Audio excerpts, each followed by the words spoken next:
तो यार हम लोग आ ही गए सुपर Q&A के एपिसोड में। यार सॉरी, इस सीरीज के वीडियो को थोड़ा देर से ला रहा हूँ, बट मैं इसके लिए प्रॉपर टाइम ले रहा ताकि सब कोई अपने क्वेश्चन दे दे और उनमें से ही टॉप क्वेश्चंस को मैं सेलेक्ट कर पाऊँ। इसलिए यार थैंक्स फॉर योर पेशेंस। चलो अब और डिले नहीं करते हैं, सीधे बढ़ते हैं Q&A पे, क्योंकि भाई इस बार 10 कमाल के क्वेश्चन मैंने सिलेक्ट किए हैं।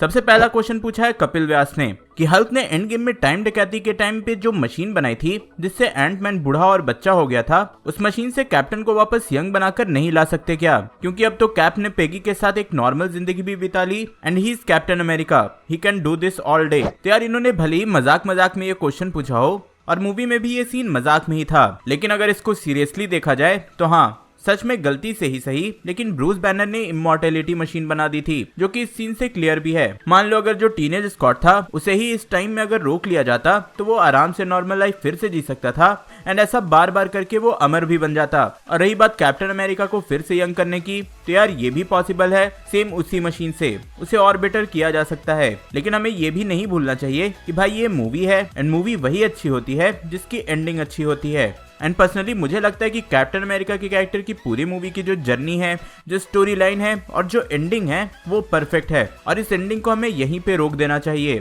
नहीं तो यार फिर से इन कैरेक्टर को लाकर हम लोग खुश तो हो जाएंगे, लेकिन फिर जितने भी पिछले मूवीज हैं उनकी स्टोरी बेकार हो जाएगी।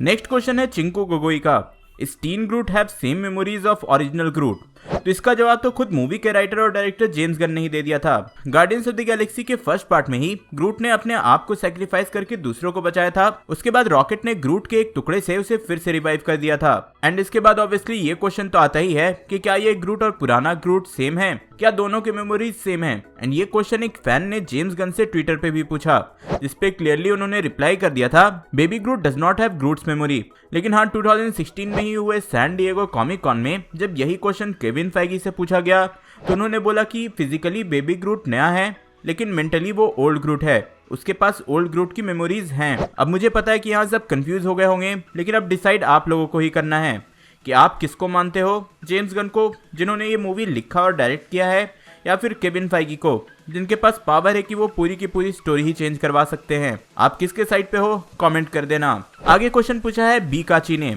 Y American army didn't supported Avengers in the final battle of Endgame? अब फ्रैंकली बोलो तो ये क्वेश्चन उतना सेंस नहीं बनाता, क्योंकि पहली बात तो ये कि निक फ्यूरी ने अवेंजर्स का फॉर्मेशन किया था तो उन्होंने क्लियरली बोला था कि अवेंजर्स इनिशिएटिव क्या है।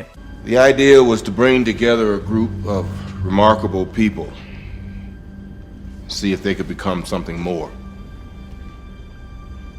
See if they could work together when we needed them to fight the battles that we never could. अब यहाँ क्लियरली मेंशन किया गया कि अवेंजर्स को इसलिए बनाया गया कि वो उनके लिए बैटल लड़ सके, ऐसे बैटल्स जो कि वो लोग नहीं लड़ सकते। ऑब्वियसली वो लोग super natural, super powers in सब से तो फाइट नहीं कर सकते, इसलिए अवेंजर्स का फॉर्मेशन हुआ था। तो अगर इसके बाद भी आर्मी को ऐसे बैटल में लाया जाएगा तो अवेंजर्स बनाने का मोटिव ही क्या रह जाएगा? आगे बढ़े तो सुनील कुमार ने पूछा है कि when Thanos was attracting nebula ship, why didn't she escape with the help of time suit? तो यार इसके लिए मैंने फिर से वो सीन ध्यान से देखा, जैसे ही नेबुला वापस जाने वाली थी उसी टाइम उसका ब्रेन उसके टाइमलाइन वाली नेबुला से अटैच हो गया था, नहीं तो वो और वॉर मशीन दोनों ही एक साथ में रिटर्न करने वाले थे। एंड जब नेबुला फिर से होश में आई तो इसको ये बेटर लगा कि रिटर्न करने से पहले नताशा को इन्फॉर्म कर दे कि थैनोस को सब कुछ पता चल चुका है। एंड इसके जस्ट कुछ सेकंड बाद ही वो पकड़ा गई। बेसिकली यही था कि उसको सोचने तक का टाइम नहीं मिला कि उसे क्या करना चाहिए और क्या नहीं, और हड़बड़ी में गड़बड़ी हो गई। और यार अगर ऐसी गड़बड़ी नहीं होगी तो मूवी ही नहीं बनेगी। नेक्स्ट क्वेश्चन खुद हमारे बैटमैन ब्रूस वेन ने पूछा है कि why did Doctor Strange ask Tony Stark help to come back to Earth, he would have just teleported with magic?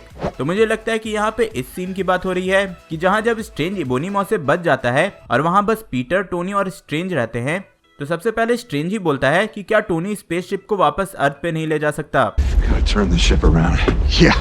Now he wants to run. Great. I want to protect the stone. Stark. Yeah. Can you get us home? यहाँ पे बस strange किसी भी तरह से Thanos से time stone को बचाना चाहता था। टोनी आगे क्लियरली बोलता है कि शिप को टाइटन पहुंचने दो ताकि थैनोस का सामना करके उसे वहीं हराया जा सके और अर्थ पे किसी को खतरा ना हो और ऐसी फोकट में लोग ना मरे। जिसके बाद स्ट्रेंज भी अग्री करता है, क्योंकि ऑब्वियसली ये एक बेटर प्लान था। नहीं तो अगर स्ट्रेंज टेलीपोर्ट करके अर्थ भी चला जाता तो थैनोस स्टोन के लिए तो आता ही, तो यहाँ उसने और टोनी ने एक चांस लिया और डिसाइड किया कि उन्हें टाइटन चलना चाहिए। फिर तो टाइटन पे पहुंच के स्ट्रेंज ने सारे अल्टरनेट फ्यूचर्स को ही देख लिया और उसे पता चल गया कि सिर्फ एक ही तरीका है जिससे जीता जा सकता है, वो है पहले थैनोस को जिता के। तो यार ऐसा नहीं है कि उसने जो फ्यूचर देखा होगा उसमें सबको टेलीपोर्ट करके भगाने का नहीं देखा होगा, लेकिन उस फ्यूचर में भी वो थैनोस से हार गए होंगे। होप सो कि आपको सब कुछ क्लियर हो गया होगा। वैसे अगर डॉक्टर स्ट्रेंज का प्लान अभी भी आपको समझ नहीं आया तो आई बटन पे मैंने एक वीडियो दे दिया है, वो देख लेना, सब कुछ समझ आ जाएगा। अगला क्वेश्चन डीसी से है जो कि अभिजीत ने पूछा है। There are rumours that Jared Leto, Christian Bale and Michael Keaton are coming back in DCU, but the main question is Keaton and Leto have contract in Sony and MCU, then will Marvel Sony will allow them to join DCU and Bale confirm that he will only come back if Christopher Nolan is attached to the project. तो हाँ, ये बात सही है कि MCU के कुछ actors के कॉन्ट्रैक्ट में ही रहता है कि अगर वो MCU के मूवीज के कॉन्ट्रैक्ट में हैं तो वो DC यूनिवर्स में सेम टाइम पे काम नहीं कर सकते, और ये बात कंफर्म किया था क्रिस हेम्सवर्थ ने। अब आते हैं इन एक्टर्स पे जो कि क्वेश्चन में मेंशन हैं। सबसे पहले हैं जैरेड लीटो जो कि सोनी के मॉर्बियस में दिखने वाले हैं, लेकिन अभी तक ऐसा नहीं लग रहा है कि वो DCU में जोकर के लिए रिटर्न करने वाले हैं। भाई अब तो ये रूमर आने लगे हैं कि वॉकिन फिनिक्स के जोकर का सीक्वल बनने वाला है, तो जैरेड लीटो के चांसेस तो कम ही बनते हैं DCU में रिटर्न करने के। फिर अगर माइकल कीटन पे आए तो हाँ, ये MCU में वल्चर के रोल में दिखते हैं, और ये भी कंफर्म हो गया कि फ्लैश के सोलो मूवी में वो अपने पुराने बैटमैन के रोल को कंटिन्यू करेंगे। लेकिन यहाँ एक पॉइंट याद रखना कि वल्चर का कैरेक्टर सोनी के अंडर आता है और मार्वल स्टूडियोज से वो शेयर्ड कैरेक्टर है। एंड नेक्स्ट आते हैं क्रिश्चियन बेल पे, जिन्होंने बोला कि अगर क्रिस्टोफर नोलन DC की मूवी बनाएंगे तभी वो रिटर्न करेंगे। और इधर ये भी रूमर है कि Christian Bale Thor love and thunder में भी दिखेंगे। लेकिन यार सबने तो ये सुन लिया कि क्रिश्चियन बेल ने क्या बोला, लेकिन किसी ने ये नहीं सुना कि क्रिस्टोफर नोलन ने क्या बोला है। उन्होंने क्लियरली बोला है कि अब वो बैटमैन या DC के प्रोजेक्ट के लिए रिटर्न नहीं करने वाले हैं। My DC days are over. And बाकी जो वल्चर और मॉर्बियस हैं वो सोनी के अंडर हैं एंड MCU के शेयर्ड कैरेक्टर्स हैं, और सोनी के कॉन्ट्रैक्ट में क्या होता है ये किसी को नहीं पता। लेकिन अगर ये सेम एक्टर्स दोनों यूनिवर्स में सेम टाइम में दिखेंगे तो ये क्लियर हो जाता है कि कम से कम इन एक्टर्स के कॉन्ट्रैक्ट में ऐसा कुछ तो नहीं है। और यार ऐसा पहली बार नहीं हुआ है। इससे पहले जैकरी लेवाई थॉर में फैंड्रेल का रोल करते थे, और फिर DC में उन्होंने शज़ैम का रोल भी किया। भाई एक्टर क्या, डायरेक्टर जेम्स गन को ही ले लो, वो अभी सेम टाइम पे DC की सुसाइड स्क्वाड पे भी काम कर रहे हैं और MCU की guardians of the Galaxy volume 3 पे भी। तो हाँ यार, हर एक्टर, डायरेक्टर, कास्ट के लिए अलग अलग कॉन्ट्रैक्ट होते हैं जो कि ऑब्वियसली हम लोग गेस नहीं कर सकते जब तक वो लोग खुद ना बताएं। नेक्स्ट आते हैं लाइटनिंग बोल्ट के क्वेश्चन पे। Why wasn't there Nakia, Nick Fury and other SHIELD's agent in last battle of Endgame? तो यार इसका मैं सिंपल में आंसर देता हूँ। फाइनल बैटल में बहुत सारे ऐसे कैरेक्टर्स भी थे जो कि सेट पे थे लेकिन मूवी में बस 1-2 सेकंड के लिए दिखे, जैसे कि क्रैगलिन को ही ले लो, वो भी फाइनल बैटल में था लेकिन क्या किसी ने उसे देखा? नहीं ना। तो हो सकता है कि ऐसे ही बहुत सारे कैरेक्टर्स हो जो कि फाइनल बैटल में तो हो लेकिन दिखे ना हो, या फिर मुझे तो ऐसा लगता है कि डॉक्टर स्ट्रेंज ने सब कुछ बहुत स्ट्रैटेजिकली प्लान किया है। उसने ऑलरेडी फ्यूचर देख लिया था कि क्या होने वाला है, उसे पता था कि फाइनल बैटल में किसकी जरूरत है किसकी नहीं, और उसी हिसाब से उसने उन्हें वहां टेलीपोर्ट किया। अब भाई निक फ्यूरी ऐसे बैटल में आके करते भी क्या? एजेंट्स ऑफ शील्ड पे आए तो एकदम फ्रैंकली बताता हूँ यार, मैंने एजेंट्स ऑफ शील्ड का बस एक ही सीजन देखा था, तो उसमें क्या चलता है मुझे बिल्कुल नहीं पता। इसलिए आप लोग में से किसी को पता है तो यार कमेंट में बता देना कि agents of shield final battle में थे कि नहीं, उनका क्या चक्कर था। जो बताएगा उसका कमेंट में पिन कर दूंगा। नेक्स्ट दिनेश पूछते हैं कि डज अवेंजर्स गेट सैलरी? अब भाई ऊपर से तो ये लगता है कि मजाक वाला क्वेश्चन है, लेकिन सीरियसली सोचे तो हाँ, अवेंजर्स को सैलरी मिलता है। अब वैसी सैलरी नहीं जैसे कि नॉर्मल एम्प्लॉयज को हर मंथ मिल गया। फ्रैंकली अभी तक ऑफिशियली कंफर्म भी नहीं किया गया है कि उनके इनकम का सोर्स कैसे है, कहां से है, ये सब कुछ बताया नहीं गया। लेकिन ये जो सीन मैं अभी दिखाने वाला हूँ उसके डायलॉग से सब कुछ क्लियर हो जाएगा। It's all set up, boss.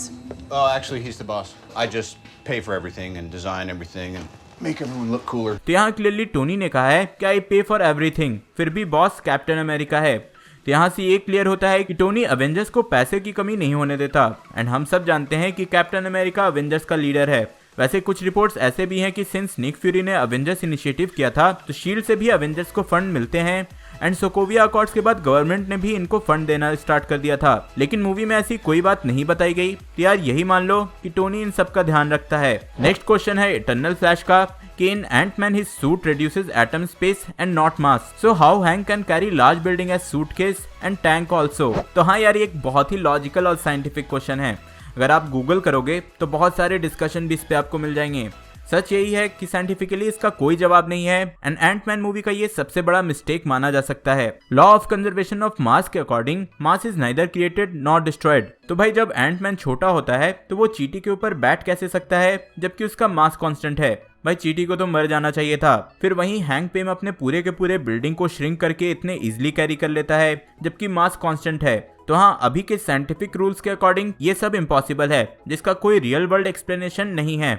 लेकिन मूवी के एक्सप्लेनेशन पे आए तो ये होता है पिम पार्टिकल से। पिम पार्टिकल का अगर आप फैंडम पढ़ोगे तो इसमें क्लियरली मेंशन किया गया है कि पिम पार्टिकल कुड इंक्रीज और decrease the size and mass of object और लिविंग बीइंग्स बाय शंटिंग और एडिंग इट फ्रॉम सब एटॉमिक डायमेंशन। तो यहाँ मास क्लियरली सब एटॉमिक डायमेंशन से ऐड और रिमूव किया जा रहा है। तो जब भी नेसेसरी होता है कि मास कम करना है तो वो इसे सब एटॉमिक डायमेंशन में भेज देते हैं, और जब भी जरूरत होता है कि मास ऐड करना है तो वो इसे सब एटॉमिक डायमेंशन से ही कैरी कर लेते हैं। तो हाँ, मूवी के साइंस और रियलिटी का साइंस बिल्कुल अलग है। एंड आज का सबसे फाइनल क्वेश्चन पूछा है फ्राइट किलर गेमिंग ने। Why Avengers didn't travel to the planet where Thanos was after the Infinity War before destroying the stones? Thanos was weak there because of the snap. Avengers could easily got the stones. तो यार इसका मैं simple answer देता हूँ कि भाई अगर Avengers ऐसा करते तो हमें 3 घंटे की एंड गेम देखने को नहीं मिलती और स्टार्टिंग के 15 मिनट में ही सब कुछ खत्म हो जाता। अगर मूवी में सब कुछ नॉर्मल ही होने लगा तो मूवी ही नहीं बनेगी। तो होप सो कि आपके सारे क्वेश्चन के आंसर मिल गए होंगे। नेक्स्ट एपिसोड के लिए भी जो क्वेश्चन है वो कमेंट कर देना, टॉप के कमेंट्स में पिक करूंगा और नेक्स्ट एपिसोड में उसके आंसर दूंगा। इसलिए नेक्स्ट एपिसोड के लिए वीडियो लाइक करो, शेयर करो एंड ऑब्वियसली चैनल सब्सक्राइब करो। सुपर क्यूएनओ का पिछला एपिसोड देखने के लिए ऊपर वाली वीडियो देखें एंड टोनी स्टार्क के विलेंस के बारे में जानने के लिए नीचे वाली। मैं जल्दी और नई वीडियो लेकर आऊंगा। टिल देन बी देसी बी नर्ड।